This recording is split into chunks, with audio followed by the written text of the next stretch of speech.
Influencer Australia Julian Petrolas video terakhir di Bali menimbulkan kontroversi baru. So, I'm back. Video sebelumnya yang berjudul How I Make Millions of Dollars in Bali sudah menimbulkan kontroversi tahun lalu. Ketika Petrolas mengklaim memiliki tanah seluas 1 hektar. So what are we building here? Nightclub, paddle, gym, hotel, strip club? Di Indonesia, warga negara asing tidak diperbolehkan memiliki tanah. Dan di Bali, tidak sopan bercanda di YouTube tentang membuka bar striptis di sebelah pura.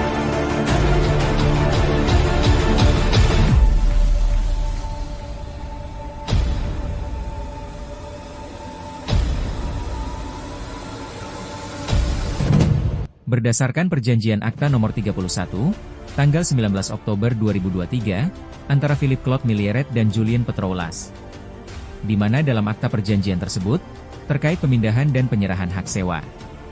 Kedua belah pihak, Philip Claude Millieret sebagai pihak pertama dan Julian Petrolas sebagai pihak kedua, terdapat poin penting dalam pasal 2. Di mana pihak kedua, jika terlambat melakukan pembayaran setelah tenggat waktu, maka dengan lewatnya waktu saja, sudah cukup membuktikan sebuah kelalaian. Maka atas kelalaian itu, perjanjian tersebut batal dengan sendirinya, tanpa perlu lagi meminta persetujuan dari hakim atau pengadilan. Karena batalnya perjanjian tersebut, akibat adanya kelalaian pihak kedua, yaitu Julian Petrolas. Terkait permasalahan ini, I. Nyoman Wirajaya, SH.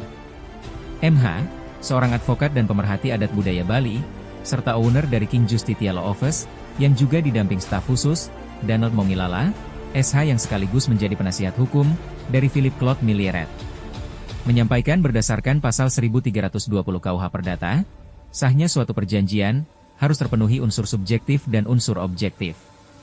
Ketika salah satu unsur tidak terpenuhi, akan menimbulkan konsekuensi hukum yang berbeda.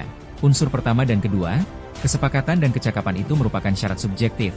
Ketika salah satu tidak dipenuhi dari syarat tersebut, baik itu kesepakatan ataupun kecakapan, maka konsekuensi hukumnya akan mengarah perjanjian itu dapat dibatalkan.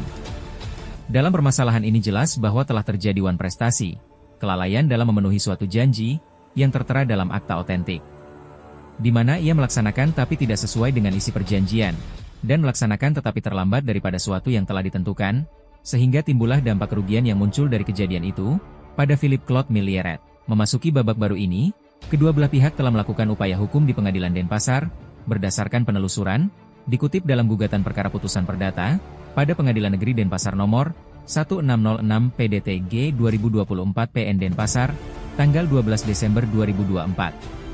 Putusan tersebut pada hari Rabu, tanggal 3 September 2025, diucapkan dalam persidangan terbuka untuk umum, bahwa gugatan penggugat Julian Petrolas ditolak, sementara dalam eksepsi, tergugat Philip Claude Millieret dikabulkan. Sedangkan dalam pokok perkara, menyatakan gugatan penggugat Julian Petrolas tidak dapat diterima. Dalam konferensi pers di depan awak media, Philip Claude Millieret menunjukkan seluruh dokumen, dari perjanjian sewa-menyewa, sampai dengan dokumen dan bukti-bukti chat perkenalan dengan Julian, hingga hasil putusan persidangan. Dia tidak menghormati perjanjian, yang telah ditandatangani maupun hukum. Dia telah ingkar janji dengan alasan-alasan yang dibuat-buat. Mengabaikan setiap ketentuan yang telah disepakati, lalu berbohong dan memanipulasi kebenaran melalui media dan di pengadilan, seperti yang telah dilakukannya dalam gugatannya terhadap saya.